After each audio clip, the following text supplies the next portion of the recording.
So for this video, as you probably already saw, I am reviewing the Stampede. So the Stampede is actually a very old gun. It's actually pre-elite, meaning that it came before like the newer elite guns, and therefore it's probably not going to have as good of performance as, say, like the Rapid Strike, but it's considerably better than stuff that would have came before it. The reason I'm able to review it is because Nerf, they actually re-released the gun, so it would have been very expensive for me to get this gun had it not been re-released. So it's like the 50-year anniversary or something like that, so they decided to release like 3 guns that are kind of iconic to the Nerf brand. So I've got the Stampede right here. It is a battery-operated, fully automatic blaster. So it uses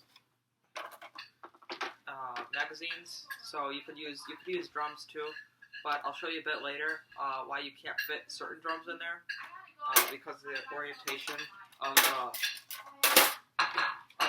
this kind of indentation right here. But it'll fit the 2 18-round magazines that come with the gun. So basically you load it in like that. There's a selector switch right here. So up means safe, where you're not going to fire it, and down means where you're going to be firing it. So basically flip that, and then you start firing. So it's very different. It doesn't have flywheels. It actually uses springs. So you can see that right here. So when I fire it, you can see the spring moving. So it's very different from modern guns where they have flywheels. This one actually uses springs, which is pretty cool. It kind of hinders the capabilities of it, but modders really like it because of how it uses those springs and just the overall design of it.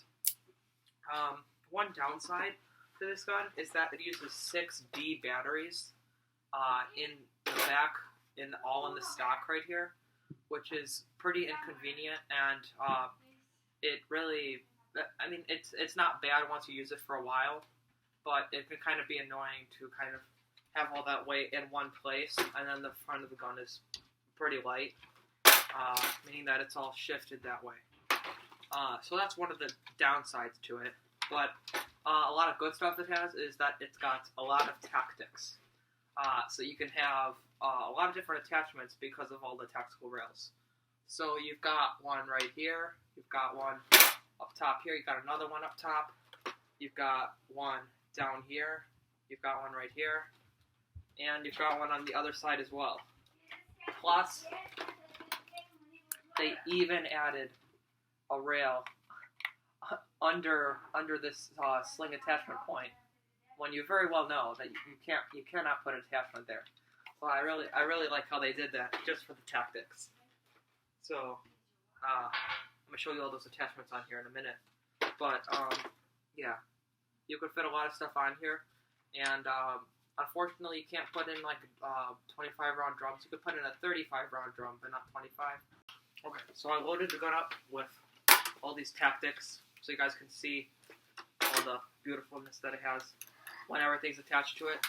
Unfortunately, it does not have a front attachment point, sadly. Also, it does not have a back attachment point, sadly.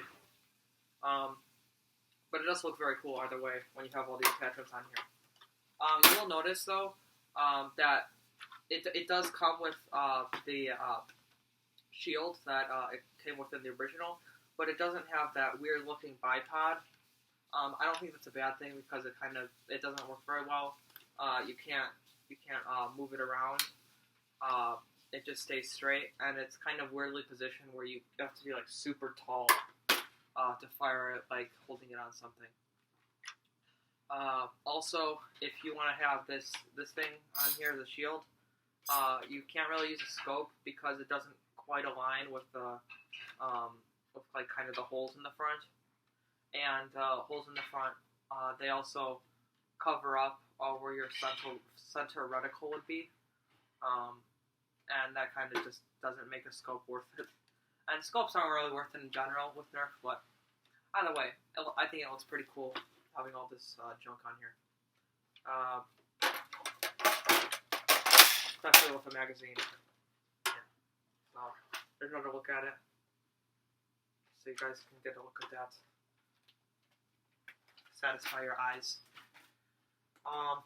So that's about it for the specs of it. Now I'm going to move on to the firing.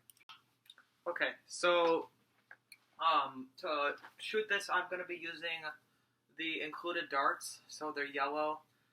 Some of them say Icon, but some of them don't. But either way, they work just like regular Nerf darts. They're about the same performance, I'd say. And it's pretty nice to have fresh darts. So, like I said, these work about the same as any old Nerf darts. So, no performance difference there. So, I'll be shooting some of those, and then I'll move on to standard elite darts, just so you guys can see that there's no difference.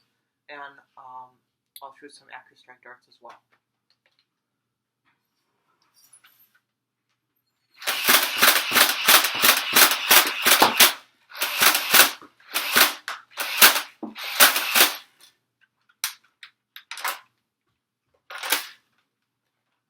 It's weird.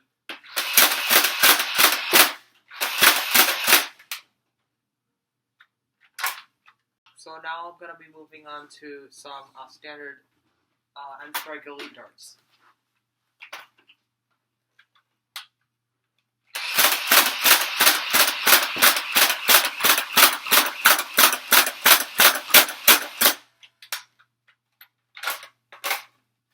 Yeah, so you can tell that the darts, they do come up pretty quickly, and you're going to run out very quickly. So now I've got the AccuStrike darts. Keep in mind that they're not new AccuStrike darts, so it may actually hinder the performance.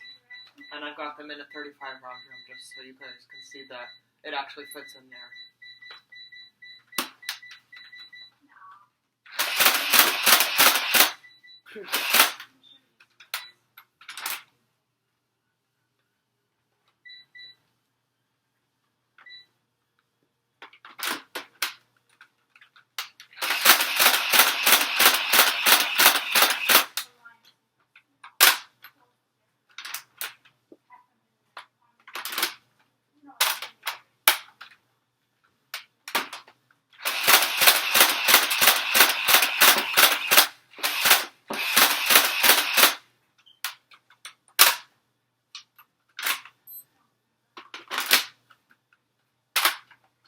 Yeah, so barely of those actually came out of the gun. So let me try that again.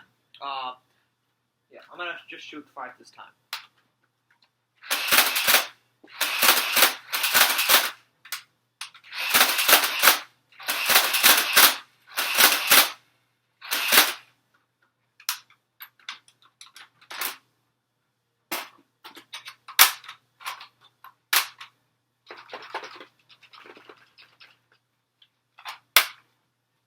Yeah, so a lot of them got stuck in the barrel, apparently.